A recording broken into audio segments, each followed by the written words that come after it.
नियाली नामक एक अंचल सेठी केते दिन हब गोटे असुर माति थाए जी कि से अंचल मेंढा मानक मारी तार कलिजा खाऊला। जो दिन ताकू मेंढा मिलु नथिला से दिन से छेली कुकुड़ा आदि मारी खाऊला। से अंचल आतंक खेलीगला। केही केही कहूथिले जदि ताकू किछि खाइबाकू मिलु नथिला से मनीष कलिजा मध्य खाऊला। तेणु संज हेले से अंचल रे ताटी कपाट पड़ी जाउथिला। अवश्य सेमाने केही ताकू देखि नथिले। से असुर मनीष रूपी ना पशु रूपी से देखिबाकू केमिति। सारा अंचल रे ए खबर खेलीगला। नगरी सारा लोक डरीगले हेले केही भी ता टेर पाउ नथिले। से केतेबेले आसुछि कौन करुछि कोउटी रहुछि एकथा केही भी जानि नथिले। सेही नगरी रे पमा नामक एक पिलाटे रहुथिला। पमा चाटशाली रे पाठ पढ़े। तांकर मध्य गोटिए गाई एवं 4टी मेंढा पाली थिले। से मने मने चिंता कला जहाको केही धरि पारु नाहंती से केमिति धरिबो। एकथा भाबी ता मुंड को गोटे कथा जोटिला। तार गोटे सांग थाए से भारी धनी घर। तांकर गोटे बड़ दुकानटे पाख बजार रे थिला। सेही दुकान रे सीसीटीवी कैमेरा लागि थिला।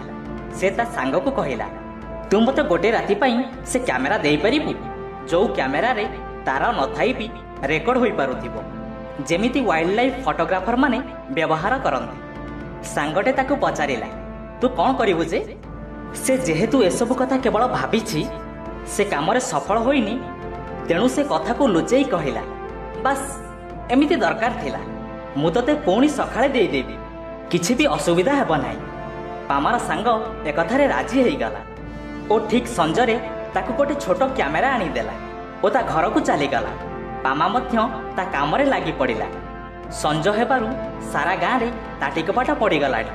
केही ताकू देखि न पारिबा भली पामा तांग गुहाळ भीतर को पसिला।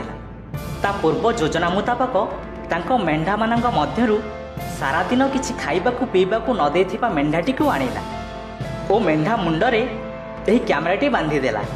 कैमेरा ऑन करी देला। तापरे सबुआड़ को नजर करी मेंढाटी को गुहाळ भीतर फिटाई देला। मेंढा ता मन इच्छा चलिला जाई गाँ मुंड पड़िया रे पहुंचिला। किछि समय मेंढाटी चराबुला कला परे पाख पोखरी पानी पीला ओ गाँ मुंड रास्ता को उठी पड़िला। दिन सारा किछि खाई नथिबारु मेंढाटे खाई पी सारी सही छक गंगा चा दुकान ओली तले सोई पड़िला। राति बढ़िबाकू लागिला। एपटे पमा को निद नाही। ता मेंढा सह कौन होउथिबो से असुरता को कौन करिथिबो। हुए तो असुर आजी मेंढा को पाई नथिबो पुणी भाबुथाए कैमेरा केमिति फेरी पाइबो जदि असुर मेंढा को जंगल भीतर को नहीं जाइथिबो। एमिति अनेक कथा भाबुथाए। भोर हेबारु से ता जेजें को डाकिला एवं कहिला आम गुहाळ रे गोटे मेंढा नाही। एकथा सुनी जेजे धड़पड़ होई उठी पड़िले ओ ठेंगा खंडे धरी चलिले। पमा भी जेजेंक सह जीव बोली जिद धरिला। जेजे जेते मना कले भी पमा तार जिद छाड़िलानी। टिके फर्चा हेबारु जेजे बारण न करी कहिले हौ ठेंगा खंडे धरी आ। जेजे ओ पमा दुई जण ठेंगा धरी चलिले। ये तो निश्चित मेंढाखिया असुरर काम। जदि से खाली कलिजा खाइथिबो तेबे मेंढार बाकी मांस तक मिलिजिबो। तेणु धसई चलिले। एपटे पमार कैमेरा चिंता।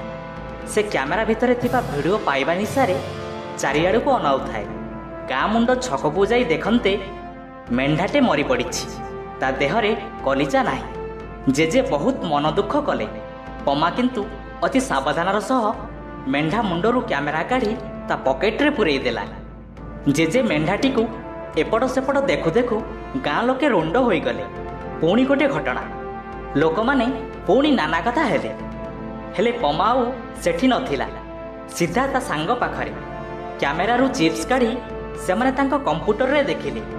सांगे सांगे मेमोरी चिप्स को नहीं गाँ मुखियांक पाखरे पहुंचिले। एते दिन परे मेंढाखिया असुरर असल चेहरा पदाकू आसिला। सेमाने जहा देखिले ताहा थिला अत्यंत कदर्य और लोमहर्षणकारी दृश्य। समस्ते कल्पना करुथिले असुरटी ठीक जह्नमामू बहिर असुर परी नचेत कौनसी हॉलीवुड चलचित्रर विचित्र जीव परी होइथिबो। किंतु ना से सबु कल्पनार अंत घटाइला एही कैमेरा।